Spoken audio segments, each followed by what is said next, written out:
22.8% hotel occupancy across Dubai during the week of March 14, 2026. More than 21,000 flights were cancelled in less than 1 week. Around $600 million lost every single day in regional tourism spending. 73% of airline capacity to the region disappeared within 10 days. Over 226,000 hotel reservations cancelled across the UAE. Debris from a drone strike hit the famous Burj Al Arab Hotel. Fire broke out at Fairmont the Palm on the artificial island. This island once symbolized strength and permanence of the Dubai vision. The year before, 95 million passengers passed through Dubai Airport. It was the highest number ever recorded for international airport traffic. No city grew faster, no city invested bigger, no city risked more. And no city in modern tourism has slowed down this quickly before. Walk through Dubai Airport today and something feels completely different. Moving walkways run empty with no travelers using them anymore. Shops are open but no one is there to buy anything. Departure boards show endless flight cancellations in white text.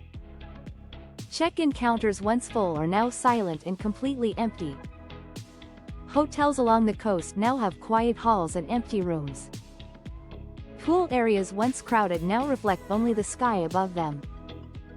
A city built on excitement is now asking a serious question. How did everything change so fast in such a short time? Dubai's rise was not luck, it was a clear calculated decision. In the 1990s, it was a small trading city with limited oil. Leaders knew oil would not last forever and planned something new. They decided to build a global tourism and business hub instead. A place where people would travel, spend money, and stay longer. By 2010, Dubai had already achieved what many thought impossible. The Burj Khalifa became the tallest building in human history. Palm Jumeirah redefined what large-scale construction could look like. Emirates Airline connected Dubai to over 150 destinations worldwide. The city became a central hub for global air travel routes. In 2019, Dubai welcomed over 16 million international visitors. It competed directly with cities like London, Paris, and New York. Hotels earned huge profits and tourism became a massive industry. Events like Expo 2020 attracted millions from around the world. Even in 2025, the numbers were still growing strongly. Hotel occupancy stayed above 80% with rising room prices. But inside this growth, small problems were already appearing. Luxury hotels started lowering prices to fill their rooms. There were simply too many hotels and too many empty rooms. Experts warned that the market was becoming oversupplied with luxury spaces. More hotels kept opening even when demand was not growing equally. At the same time, younger travelers started noticing something missing. They felt Dubai had impressive buildings but lacked real cultural depth. Everything felt designed, not natural or deeply connected to history. While this was happening, a strong competitor was quietly rising nearby. Saudi Arabia opened its doors to tourism and invested massive money.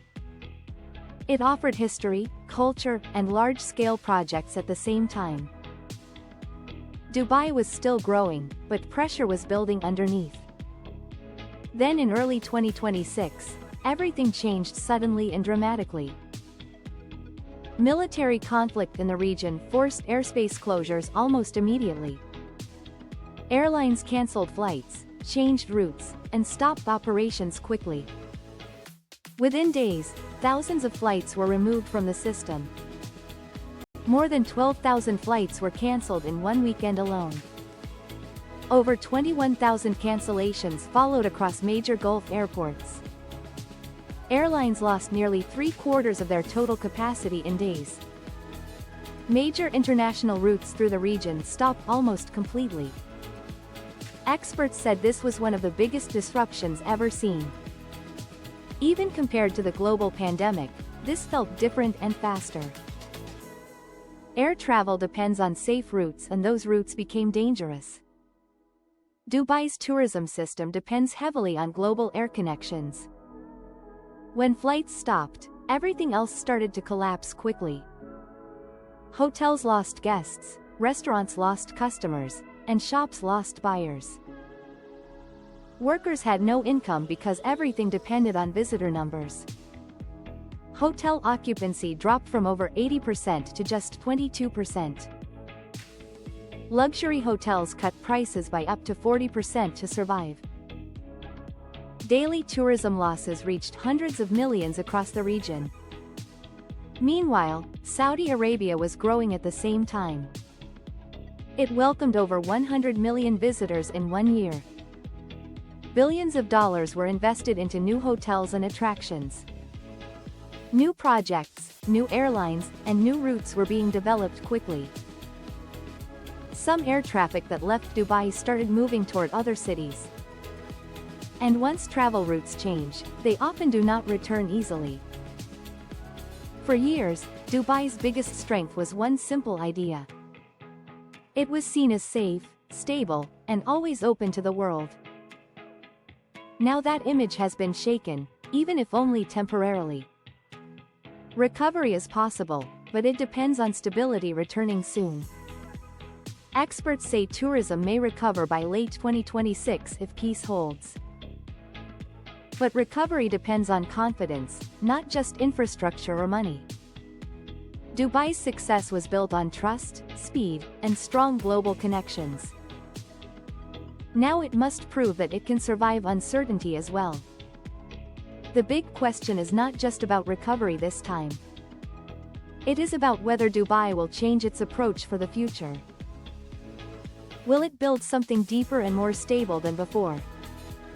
Or will it repeat the same system and face the same risks again? Tell us what you think Dubai needs to survive future crises. Because one thing is clear, the world is watching closely now.